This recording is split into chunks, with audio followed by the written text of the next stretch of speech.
ಅದೇ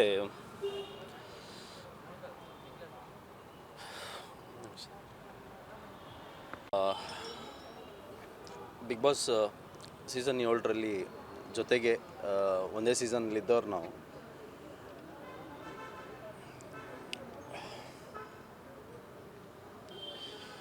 ಬಾಂಡಿಂಗು ಚೆನ್ನಾಗಿತ್ತು.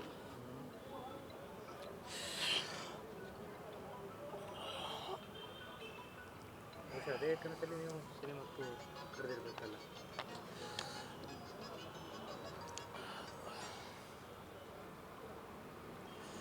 ಇಲ್ಲಿ ಏನಾಯಿತು ಅಂದರೆ ಇಡೀ ಸೀಸನ್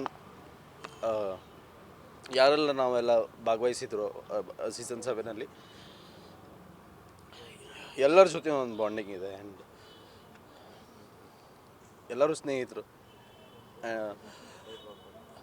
ರಾಜು ತಾಳಿಕೋಟೆಯವರು ಇಡೀ ಮನೆಯಲ್ಲಿ, ಅಂದರೆ ರವಿ ಬೆಳಗೆರೆ ಸರ್ ಇದ್ದರು, ಜೈ ಜಗದೀಶ್ ಅವರಿದ್ದರು, ರಾಜು ತಾಳಿಕೋಟೆ ಸರ್ ತುಂಬ ಸೀನಿಯರ್ ಇದ್ರು ಅದರಲ್ಲಿ. ಆ್ಯಂಡ್ ತುಂಬ ತಮಾಷೆ ಆಗಿರೋರು, ತುಂಬ ಖುಷಿಯಾಗಿರೋರು.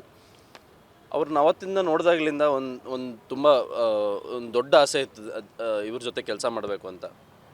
ನಮ್ಗೆ ಯಾವಾಗ ಈ ಈ ಒಂದು ಸಿನಿಮಾನ ನಿರ್ಮಾಣ ಮಾಡಬೇಕು ಅನ್ನುವಂಥ ನಿರ್ಧಾರ ನಾವು ತಗೊಂಡು ಅದಕ್ಕೆ ಯಾವಾಗ ಸರಿಯಾದ ಕಾಲ ಕೊಡುವಂತೋ, ಇದು ಒಂದು 6 ತಿಂಗಳ ಹಿಂದ್ಗಡೆ ಯಾವಾಗ ಈ ಸಿನಿಮಾ ನಾವು ಮಾಡಬೇಕು ಅಂತ ನಿರ್ಧಾರ ಮಾಡಿದ್ವಿ, ಅವತ್ತೇ ನಾನು ಅವ್ರನ್ನ ಅಪ್ರೋಚ್ ಮಾಡಿದ್ದೆ. ಸರ್, ಸಿನಿಮಾ ಮಾಡ್ತಾಯಿದ್ದೀರಾ, ಯಾಕೆ ಮಾಡ್ತಾಯಿಲ್ಲ ಅಂತ. ನಿಂದಿದ್ರೆ ಹೇಳೋ, ಮಾಡ್ತೀನಿ ಅಂತ ಹೇಳಿದ್ರು ಅವತ್ತು. ಅದಾದ ನಂತರ ಬೆಂಗಳೂರಿಗೆ ಒಂದು ದಿವಸ ಬಂದರು.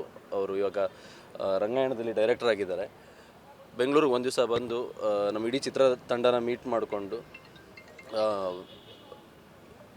ತುಂಬ, ಅಂದರೆ ನಾವು ನಮ್ಮ ಸಿನಿಮಾಗೆ ಮೊದಲು ಸೆಲೆಕ್ಟ್ ಮಾಡಿದಂತಹ ಆರ್ಟಿಸ್ಟ್ ರಾಜು ತಾಳಿಕೋಟೆ ಸರ್. ಯಾಕಂದರೆ ಆ ಪಾತ್ರ ಬರೆಯೋ ಟೈಮಿಂದನೂ ನಾವು ಅವ್ರ ಬಗ್ಗೆ ಯೋಚನೆ ಮಾಡಿದ್ವಿ, ಇದು ರಾಜು ಸರ್ ಮಾಡಿದ್ರೆ. ಆ್ಯಂಡ್ ಈವನ್ ಆ ಡೈಲಾಗ್ಸ್ ಬರೆಯೋ ಟೈಮಲ್ಲೂ ಕೂಡ ರಾಜು ತಾಳಿಕೋಟೆ ಸರೇ ಮಾತಾಡ್ತಾ ಇದ್ದಾರೆ ಅನ್ನೋವಂಥ ಒಂದು ವಿಚಾರದಲ್ಲೇ ಅದನ್ನು ಗ್ರಹಿಸ್ಕೊಂಡಿದ್ವಿ.